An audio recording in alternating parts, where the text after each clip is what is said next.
Thought for the day. There's no elevator to success. You have to take the stairs. Welcome to 7 Minutes for Yourself. I'm Christina, and I'm so glad you've joined me for what I believe will be 7 of the most enriching minutes of your day. Let's take this time to reconnect with ourselves and improve our well-being.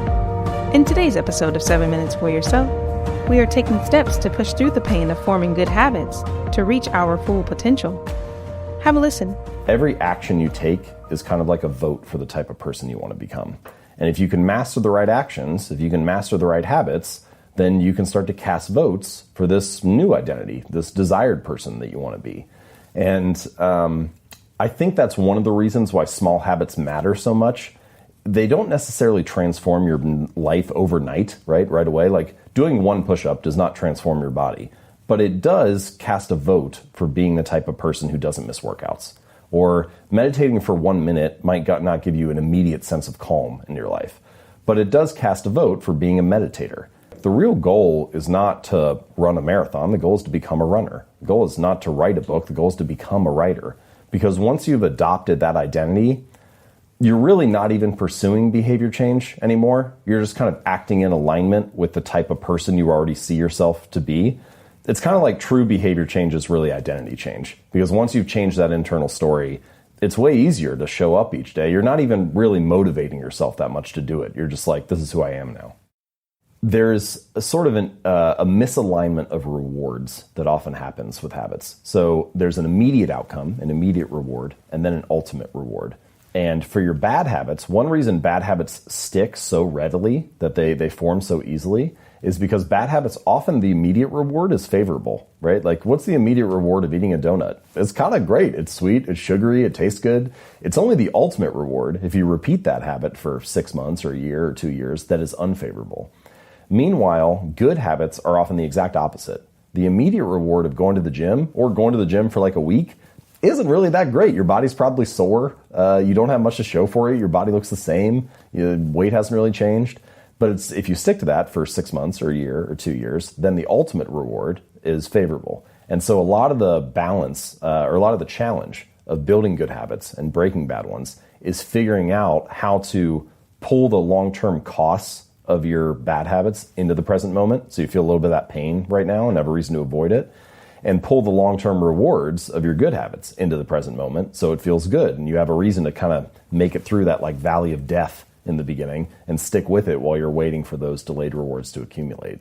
I think we could just summarize that whole cognitive bias or misalignment of rewards by saying the cost of your good habits is in the present and the cost of your bad habits is in the future.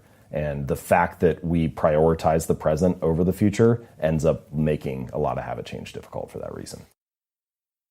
If I was going to give some practical takeaways, I would say first thing that you can do is probably optimize your environment, because sometimes that's all you need to do. So might as well start there, and then maybe it'll take care of itself. You know, like I mentioned, putting the apples in a bowl on the counter, that was all I needed to do. And then the habit of eating apples every day was done.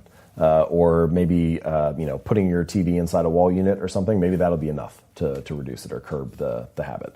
Unsubscribe from the food blogs, and now you're not tempted to eat as many cookies or something like that.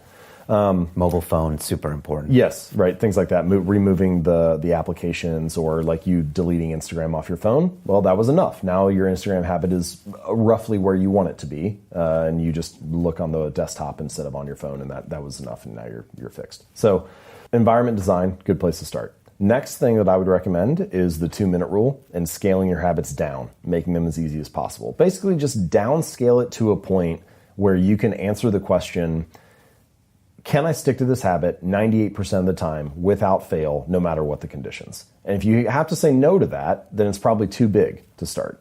So, pretty much every habit has an entry point, or the first thing that you try to do. Just focus on mastering that. And I think that's a good place to focus. And then building off of that, the last one that I'll recommend is there's this great story that I mentioned in the book about Twyla Tharp, the famous dance choreographer and instructor. Yeah. And she trains still even now, she trains for 2 hours a day. She's 50s, 60s. She's been training for a long time, dancing her whole career.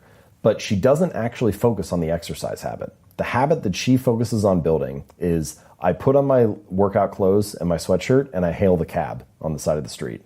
And if I've done that, then I've completed the habit. And I think the insight that she realized is that habits are often the entry point, not the end point. They're the cab, not the gym. They're like an entrance ramp to the bigger routines in your life.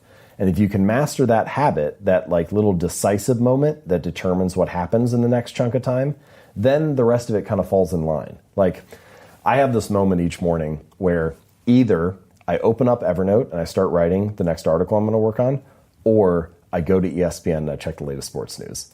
And what happens in the next hour is really determined by what happens in the first like 30 seconds. Because if I go to ESPN, then the next hour is kind of shot. But if I start writing the article, if I master that entry point, then I'm kind of speeding in the right direction and the momentum carries me into the rest of the task.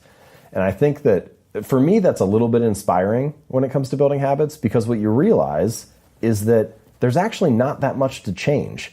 There may be 5 or 10 of those little decisive moments, those little entry points throughout your day that determine whether the next chunk of time is productive or not. And if you can organize your environment or join a community or restructure your habits so that those entry points are mastered, then you're much more likely to live a good, productive day. And so I think that those 3 things, environment design, scale your habits down, and master the entry points, those are some really good places to start.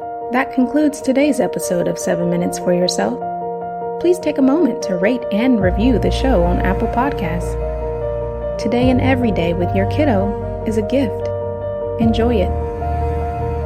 Thanks for tuning in.